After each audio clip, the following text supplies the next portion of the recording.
So, Tabitha Danielle Tuders. What could have occurred with Tabitha? And is she still alive? Tabitha. Did the situation play out involving Tabitha where she was forced into situations or something, right? Sex trafficking when it's questioned by authorities, law enforcement question. So did so many other people. We still do, right? Like, subscribe, ID in the Discovery Channel. Yes, ID in the Discovery Channel. The links are provided below. Get that Discovery Go app as well as that ID Go app. You might want to get those two things and combine them, make them into one, and I'm a Discovery influencer. That's indeed a fact. Discovery influencer. So on the morning of April 2003, when you go back, how many years ago? That's a long time. That's why I asked if she's still alive, right? So Tabitha Danielle Tuders left her home for school. Yes, right. But not only did she not board the bus, she also didn't attend school that day, leaving everyone to question her disappearance, right? Location Nashville, Tennessee, right, is where Tabitha resided before her disappearance. A neighbor of Tabitha's witnessed Tabitha before she disappeared. She was last seen by the neighbor, right?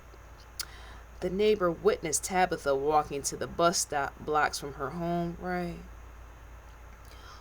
What happened from the time that Tabitha left her home between the two bus stops, right? The time she left home and her, say, walking. She was walking, right, to the bus stop blocks from her home. What happened? Did someone pick her up? Did someone force her into a vehicle? What was the situation that played out, right? Questioning the neighbor, right? You question the neighbor as well, the individual who's seen, right, her walking and all the rest, right? You question everybody involved, right? Could Tabitha have, say, been forced into sex trafficking? I asked that in my opening, right? I asked that because she didn't have a history of being a runaway, right? Taking someone by force, right? Could a black male in a red car, say, have been involved in Tabitha's disappearance? A black male in a red car, because the red car always comes into question.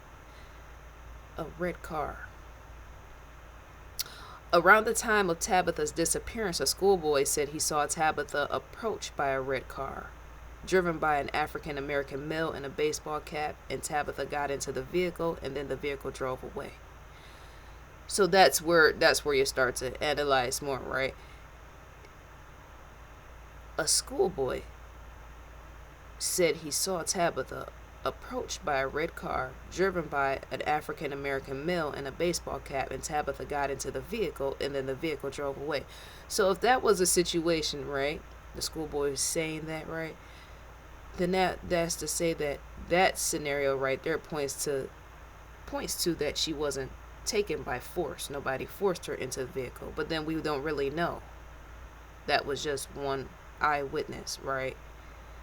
A suspect, right, a black male, knew Tabitha's family and dated Tabitha's sister, Jamie, right, and even lived at the Tudors' home months before Tabitha's disappearance. That's why that black male stands in question, the one with the red car, because once again, black male in a red car, he stands in question, a suspect. I didn't say it was the sister's I didn't say it was Tabitha's sister's ex-boyfriend. I'm not pointing to that, but even law enforcement questions, because black male in red car, right? It points in various ways, right? A suspect, a black male who knew Tabitha's family and dated Tabitha's sister, Jamie. Someone was within the home, staying within the home before Tabitha's disappearance, and it was a black male who was boyfriend at the time to Tabitha's sister, Jamie, right? The black male lived at the Tudors' home months before Tabitha's disappearance. To know that she was a teenager, Tabitha, when she went missing, right? She was a teenager. And so, could there have been interest?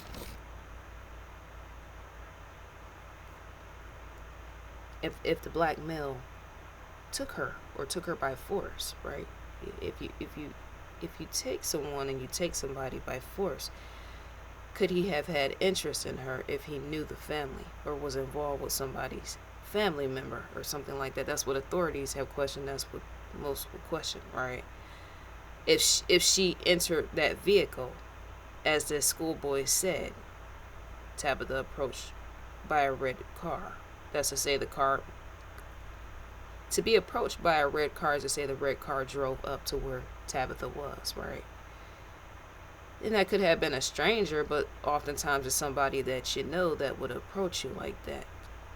Yes, we know kidnappings happen by people that we don't know, right? And then oftentimes kidnappings happen by people that we do know or are affiliated or associated with the family and stuff like that. That's where that mill stands in question. So search dogs lost Tabitha's scent right between the two bus stops in which Tabitha was known to walk. So it shows either she was forced into a vehicle or she was approached by a vehicle between the two bus stops where she was known to walk, right?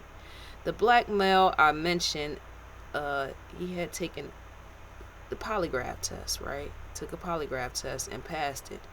And he stated he and Jamie stopped dating before Tabitha's disappearance. I mentioned that already, right? He stated he and Tabitha's sister Jamie stopped dating before Tabitha's disappearance.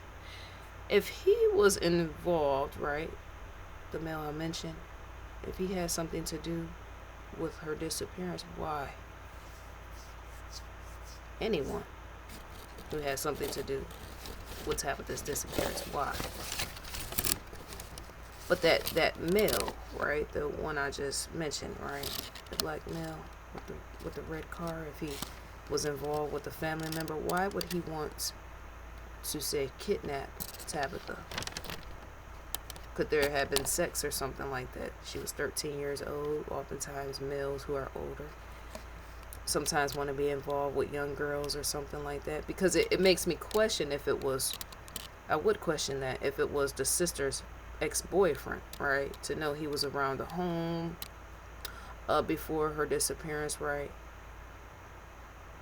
He and the sister was no longer involved in a relationship before Tabitha's disappearance, right? But say if he wanted sex or something from the young girl or something and couldn't get it then and then approached her later, that could be a question. I'm sure law enforcement question that sort of thing. Maybe he was staying at the Tudors' home, right? Jamie's ex-boyfriend could have wanted sex or something with the 13-year-old, right, before she went missing. Maybe he wanted sex or something with her. How some people will question, well, did he have something to do with her disappearance? It could have been another male, right? Because I say that because people would question. It's how you analyze things properly. That's not accusing him of anything, but you would want to know or want to question why. Could he have wanted sex with the young girl while he was staying in the home with the young girl? And then couldn't get it, but then waited until he was no longer staying at the family's home and then approached her in a red vehicle, right? So we questioned him, but then we also questioned when it comes to October 30th, 2003, a trucker, right, a truck driver reported a possible sighting of Tabitha in Indiana with a male and another girl, right? Authorities since foul play in Tabitha's disappearance and that she could have been taken against her will. Authorities since foul play in Tabitha's disappearance and that she could have been taken against her will by a stranger or acquaintance. Did someone know Tabitha and take her, or was it someone who knew the family who took her? Did someone know Tabitha and take her, or was it someone who just knew the family who took her, right? Tabitha could have known someone or knew someone and they could have took her, or it could have been somebody that could have knew the family and took her, right? The sex trafficking, that will always stand in question because it ever be taken by force. Usually, yes, people begin to question sex trafficking, because what do you do with a female once you're done with her, or even when you're still involved with her? Some people do take young teens like that and force them to do sexual things and all the rest for pay and all that, right? So that right there is the question on Tabitha.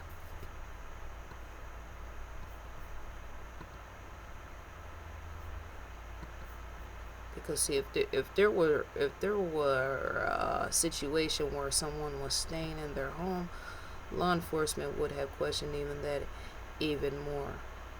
Okay, well there was a male staying in the family's home, right? Because see, older guys oftentimes want to have sex with young teens, and if someone was staying in the home, right, and couldn't get sex with that teen in the home, is to say he could have approached her later at a later time when he was no longer staying within the home. Not saying that was the situation, but law enforcement would have questioned that. I stated it already in the video, in the midsection of the video, right? Because it is odd that there was a black male with a red car, right? Jamie's ex-boyfriend. So we leave it at that. Hopefully they find out what happened with Tabitha, 2003. We're on investigation discovery. The ID logo stands in the far left corner. And then that trucker, when the trucker said he's seen or he witnessed Tabitha, he could have thought he's seen Tabitha. That could have been her, or that could have been someone who looked like her. He said he's seen Tabitha, and she looked like she was afraid, like she was frightened. So that points to force, right? But did the truck driver really see Tabitha?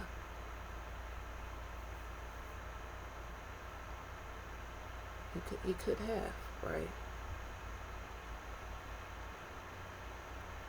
Because when the eyewitness, and the interesting thing about eyewitness accounts is sometimes they're accurate and then sometimes they're not.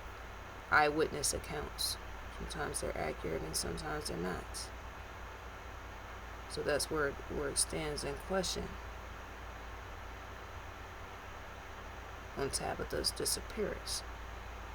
When the trucker seen who appeared to be Tabitha, what all did he see when law enforcement questioned the truck driver, right?